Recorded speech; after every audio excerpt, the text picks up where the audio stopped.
All right, everyone, we start off today with the shock of no time, which is that Joemanchin reiterated what he had alluded to before for literally weeks, saying that he won't support Build Back Better. Now, while this is good, they're pushing back even considering it till next year. Manchin is an automatic no, at least in its current form. This doesn't necessarily, unfortunately, mean that Joemanchin won't cuck at some point and support a different iteration of the bill. It simply means that it's far too bloated in its current form. Now, that's good for the United States. It's been billed as $2.5 trillion, but the CBO thinks it would be twice that, which means that you're adding $500 billion per year for 10 years of new inflation, because there ain't no chance in hell that any of the fiscal proposals that are supposedly going to pay for the bill will actually contribute towards paying for it. When they say we're expanding the IRS to go after rich tax cheats, that'll recoup some of the money. That's not why they're trying to expand the IRS. I've warned people, there's no chance that they're going to go after their donor class buddies. They're going to go after people in the middle and upper middle class range who happen to be political dissidents. It'll be just like Lois Lerner's IRS, only more powerful.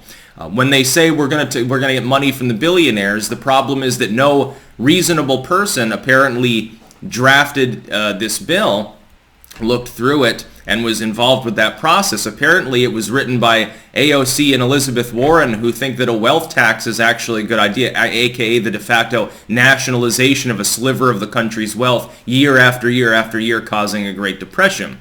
When you say, well, we'll recoup the loss because the infrastructure will pay for itself, that's not how federal top-down government projects work. They're lucky if they break even. So when I look at this, and I look at the fuzzy math that Joe Biden and his people are using, basically we're hoping that it'll pan out and pay for itself if we use a massively lower estimate of how much it'll cost. Well, Joe Manchin looked at it and said, I'm going to get kicked out of office if I vote for this. My constituents are West Virginia, so keeping that in mind, keep in mind, by the way, before I go through this anymore, and there is a link in the description, archived, of course, to coverage of this story.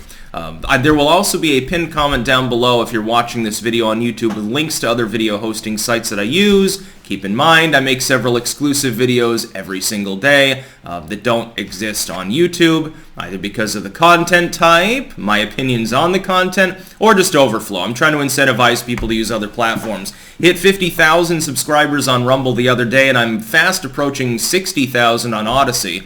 Not to mention over 140,000 on BitChute, so it's a good time had by all, especially by me. Here's the thing.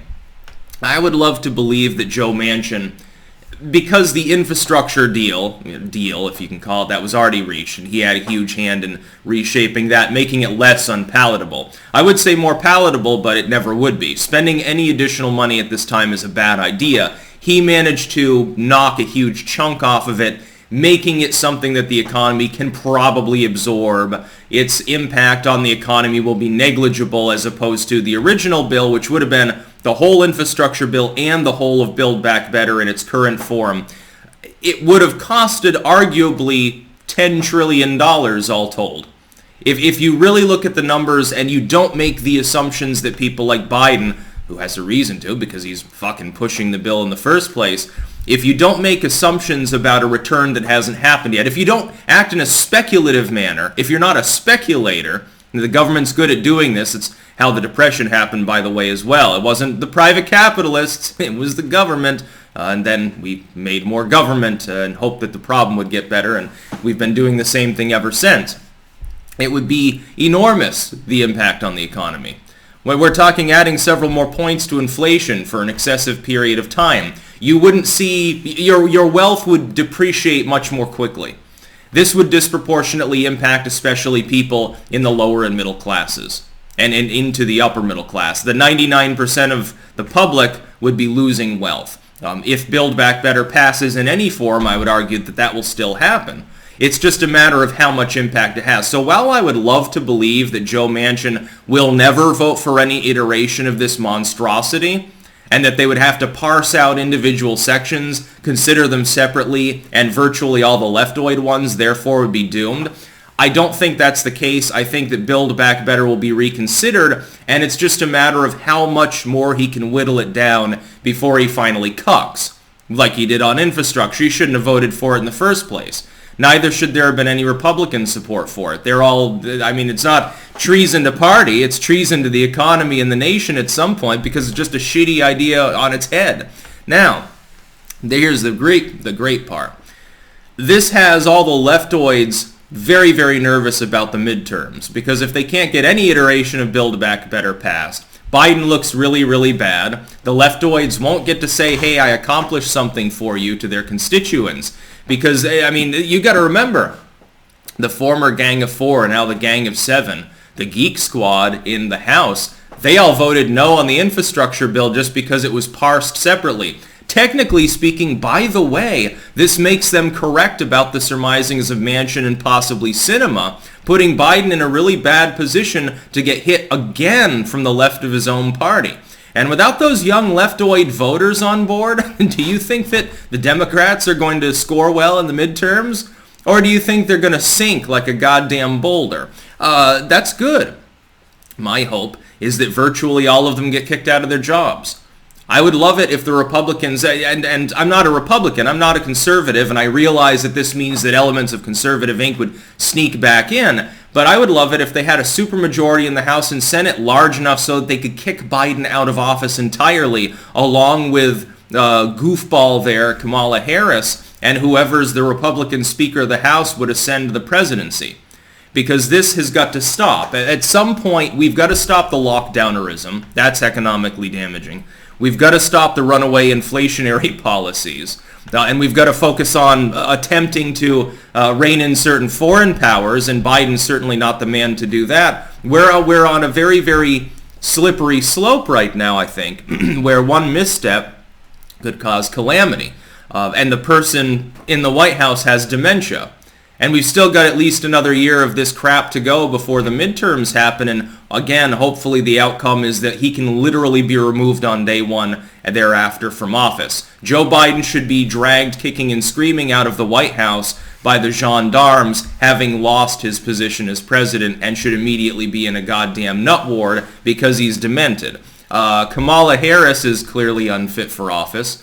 She's the border czar, hasn't visited the border, and people, believe it or not, a plurality of Americans have noticed this. Biden would rather fixate on Build Back Better because it's pork barrel spending. This isn't about improving the country.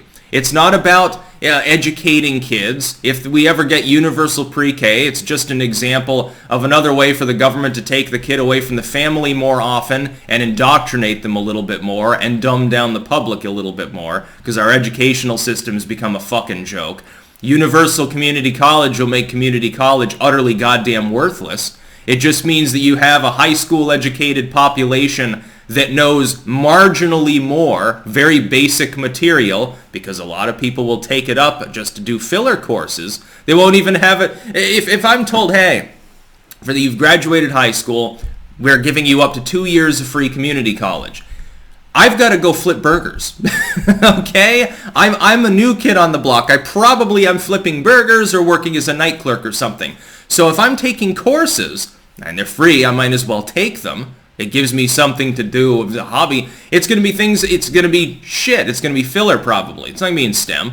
Not unless I've got high ambitions, but the problem is there'll be so many people taking it at the community college level, it'll become fucking worthless. Pretty soon, in order to, for instance, work as an engineer, instead of having potentially an associate's degree, it'll have to be, number one, from a high-level university, and number two, it'll probably be a fucking master's. Just to learn how to use a pipe wrench. Something like that could end up happening. Look at Australia. Vast majority of people have degrees. There's still a lot of people that are below the poverty line. How can this possibly happen? Why are all these bogans just sitting there with their low-end jobs? It's because the college degree became worthless. So in other words, you're just incentivizing people to spend a few more years not working, relying on the government, or something like that. That's basically what Build Back Better will accomplish. It won't build anything. The United States was back from 2016 to 2020. Now it's gone again. It's off on its dementia haze because the person at the helm of the ship of state is nuts, steering us right towards a bunch of icebergs at the moment. And it's certainly not better than what we had. Hell, going back to like the 2000s policies would be better than what we've got now. That's not saying much, by the way. What we need to do is go back beyond the neocon era, back into populist Trumpism. We need him back, preferably, or someone like him. We need to kick the leftoids out of the House, and we need to kick some of the neoliberals out of the Senate. Joemanchin's one of the few people doing his job. His constituency is West Virginia.